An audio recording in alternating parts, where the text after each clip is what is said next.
기관을 거쳐서 일을 하면서 조금씩 교육이라는 것에 대한 저의 생각과 교육 철학을 단계적으로 바꿔주셨어요. 영어가 이 아이들의 삶에 걸림돌이 되지 않게 하자라는 거였어요. 단순히 영어를 못하는 게 인생에서 불편함을 느끼게 하는 것이 전 너무 싫더라고요. 그래서 이 아이들이 영어를 잘함으로써 어떤 자유를 얻었으면 좋겠다. 가르치면서 느꼈던 한계는 영어를 잘한다고 자유를 얻을 수 있는 것이 아니구나. 학업적으로 좋은 결과들을 낳기도 했지만 그것이 이 아이들에게 행복을 가져다 주지 못한다는 것을 깨닫게 된 것 같아요. 교육에 있어서 뭔가 중요한 것을 제가 놓치고 있다는 생각을 그때 했습니다. 어렸을 때 올바른 기독교적 가치관을 자리 잡게 하는 가치관 교육과 그것을 독서를 통해서 더 다져가는 것. 그래서 그 교육 훈련을 제가 받게 되었고, 그러면서 전혀 새로운 교육의 패러다임이 제 안에서 한번 바뀌었어요. 그때 어떤 아카데믹한 것 이전에 올바른 가치관을 먼저 가르쳐야 되고, 그 올바른 가치관을 독서를 통해서 빌딩해 줄 수 있구나 라는 것을 그때 알게 되었습니다.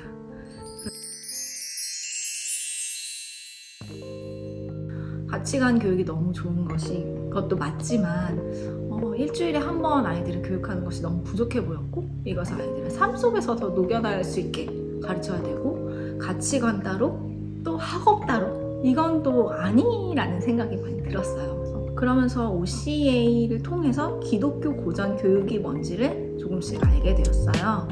그때 제가 마지막 제 안에 교육에 대한 아주 완벽하게 맞춰지지 않았던 마지막 퍼즐이 맞춰진 것 같았어요. 과목 안에도 그런 가치관을 녹여낼 수 있을까? 이런 고민들이 시작되었을 때 OCA에서 추구하는 기독교 고전 교육이 그 해답이라는 생각이 많이 들었습니다.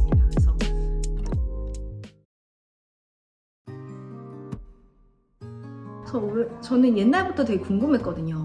하나님이 지혜로우신 건 알겠지만 그것이 내가 배우고 있는 이 학교에서 배우고 있는 학업적인 과목과 무슨 상관이 있지? 이 고민과 풀리지 않는 궁금증이 늘 있었어요. 그래서 어떻게 보면 그때 그게 풀리지 않았기 때문에 신앙과 공부는 같이 갈 수 없는 다른 영역의 것이었죠. 영적인 것과 학문적인 것은 전혀 다른 영역의 것이다 라는 생각이 지배적이었는데, 정말 하나님이 지식과 지혜의 근본이구나 라는 것을 기독교 고전 교육을 통해서 좀 깨닫게 된 것 같아요. 왜냐하면 기독교 고전 교육은 스킬이 아니라 어떤 지혜의 근본을 쫓는 학문이자 교육 방법이기 때문이라고 생각합니다. 스킬이라는 것은 무언가를 잘 하기 위한 요령, 토익이나 토플이나 이런 시험을 잘 보기 위한 요령, 이런 것이 아니라 어떤 근본에서 이 언어가 탄생했고, 그래서 이 언어가 어떻게 발전했고 변화했고, 그래서 우리는 어떻게 이 언어를 접근하고 공부해야 하지? 이렇게 접근 방식이 조금 다르다는 생각을 해요. 하나님의 어떠한 개입이 계속해서 있었던 그 역사 가운데 흘러가는 것이 이 세상이기 때문에, 그리고 우리가 공부하는 모든 지식은 그 하나님의 개입과 하나님의 창조가 계속해서 들어간 모든 영역을 우리가 배우는 거잖아요. 그러다 보니까 하나님 없이 지식이 있을 수가 없는 것이죠. 사실 이 지식은 인간들이 만들어낸 것이 아니라 사실 근본은 하나님이시라는 것을 깨닫게 된 것 같습니다.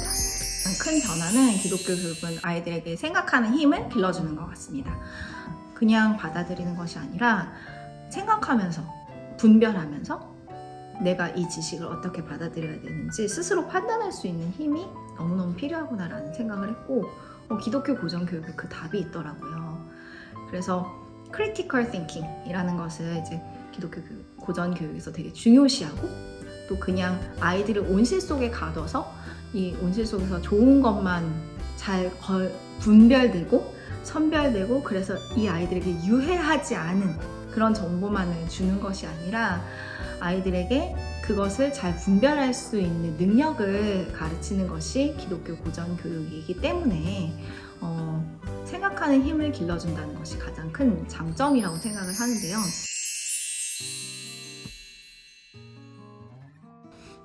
아이들이 이 교육을 통해 그 부분이 많이 강화되고 분별하는 눈이 아이들이 생겼다고 저는 느껴집니다.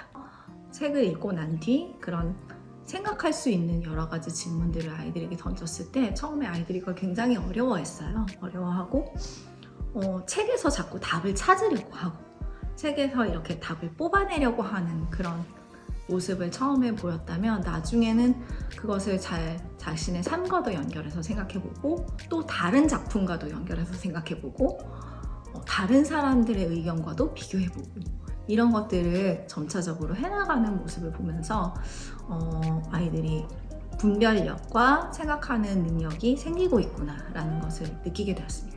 그런 것들이 잘 훈련되었을 때 트리비움에서 세 번째인 수삭, 레토릭의 단계에 잘 이르게 됐는데요.